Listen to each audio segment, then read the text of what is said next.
So ayan guys, so for today's video na naman tayo. So ulit. So ngayon pala guys, so medyo nakauwi ko lang pala guys. So galing sa school. So ayan, so kumain na rin pala ako kaganina. Ayan, at saka naghugas ako ng plato. So ayan, so ito na yung yung pinahihintay nyo sa akin, yung lagi ko papakita sa inyo yung score ko na naka 21 talaga ako. So ito na guys, ayan na, 21 out to 25, tumaas pa ang score ko guys. So ayan, so sa GMRC ang subject nito, ESP. So pang first quarter pa namin, summative test 4. So pang fourth summative test na namin to. So ito guys yung papakita ko sa inyo, mga letra ulit. So ayan, so apat yung mali natin dito guys ha, apat lang. Ayan, apat yung mga mali natin dito.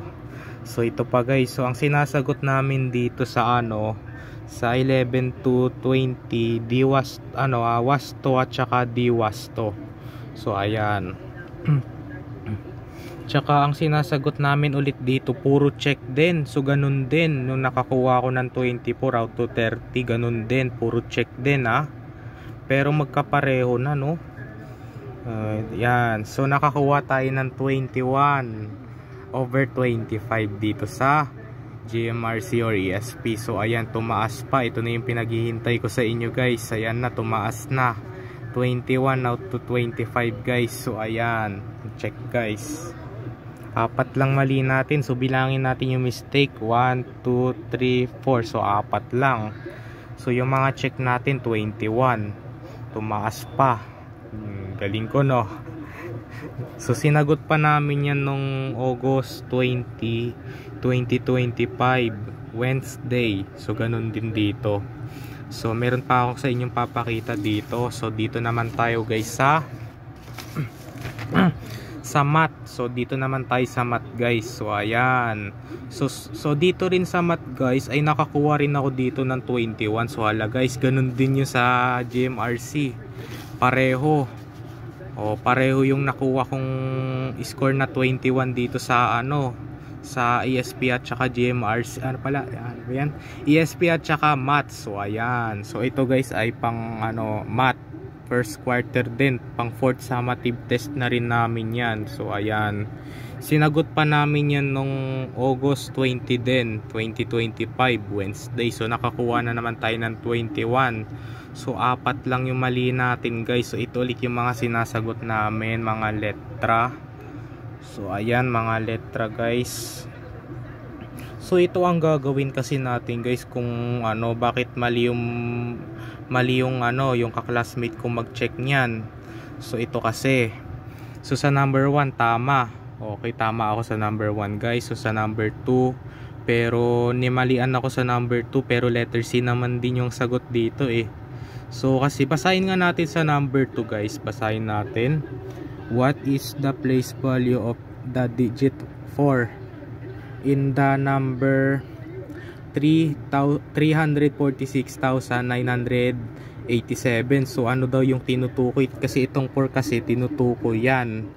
Kung yung 4 kasi nandito yan sa katabi ng 3 at saka 6 na na tinutukoy kasi. So ito yung 4 So nasaan kaya to? So sa ones ba to? O sa tens ba to? So hundreds ba to? O sa 10? So kung ba to, sa thousands ba to? Kung anong kung anong place value nito. So ibig sabihin 10,000s. So itong 7 kasi na to ay ones yan. Tapos itong 8 na to ay tens. Tapos itong 9 na to hundreds. Tapos itong 6 na to ay thousands. Tapos itong 4 na to ay 10,000. Tapos itong 3 na to 100,000. So meron ding isa 100,000 1 million. So ayan, so ang nasagot natin itong nasa 4 yan, 10,000. So letter C yung nasagot natin, 10,000. So ito siya guys na sa number 2, letter C. So ibig sabihin check yan. So meron pa akong papakita sa inyo guys. So dito sa number 6 mali din ang score ko. So ito kasi yung pinag-aaralan namin sa math yung estimated sum daw. Magra-round off, ano ba yan? Magra-round off ka na muna. So ayan, magra-round off ka ng dalawang number. Tapos ano yung ipinapakita na sagot sa ano, sa estimated the sum. Tapos meron ding different kasi ang ibig sabihin ng different na yon ay subtract. O, subtract.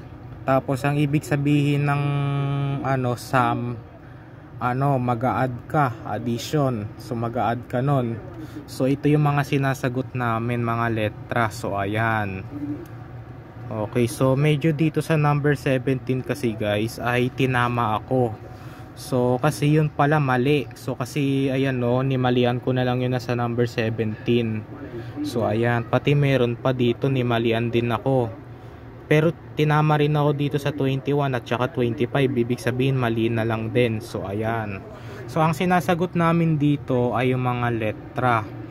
Ayan, mga letra. Tapos dito naman guys, kasi dalawa lang yung papipilian dito pero wala yung letter C at saka D. True at saka false lang. True at saka false. So medyo sinusulat pa rin namin yung mga letra dito. So ayan, so ganun din. Pati dito naman sa column A at column B, hanay kasi yun hanay. So ayan dito. So dito dalawa yung mali ko sa number 21 at saka 25. So tatlo yung tama natin sa 22 at saka 23 at saka 24. So ito siya guys. So pipili ka dito sa hanay B. So ayan. Guys. So ayun lang, nakakuha tayo ng 21 guys. Ayan. So ayan. So may sasabihin pa ako sa inyo. So bukas guys ay birthday na ng mami bukas ay birthday na ng mami namin. So ayan. So ang date ngayon ay it's August 27 na, it's Wednesday. So ayan. Ayan guys. So yung ano pala guys, may sasabihin pa ako sa inyo. Yung meron pa akong na-upload sa Facebook, yung ano, yung score. O tsaka may kasama pa yung music kay ano, kay The Click 5. So ayan. Yung ano, yung mga score ko sa mga subject. O puro pasado. Pero ano ko na, in-upload ko na sa Facebook, so panoorin niyo 'yon. So ayan, so naka 21 tayo guys, 21 pareho 21. So, taas ng score natin no. Pinagbubutihan kasi. Bye, 'yun lang.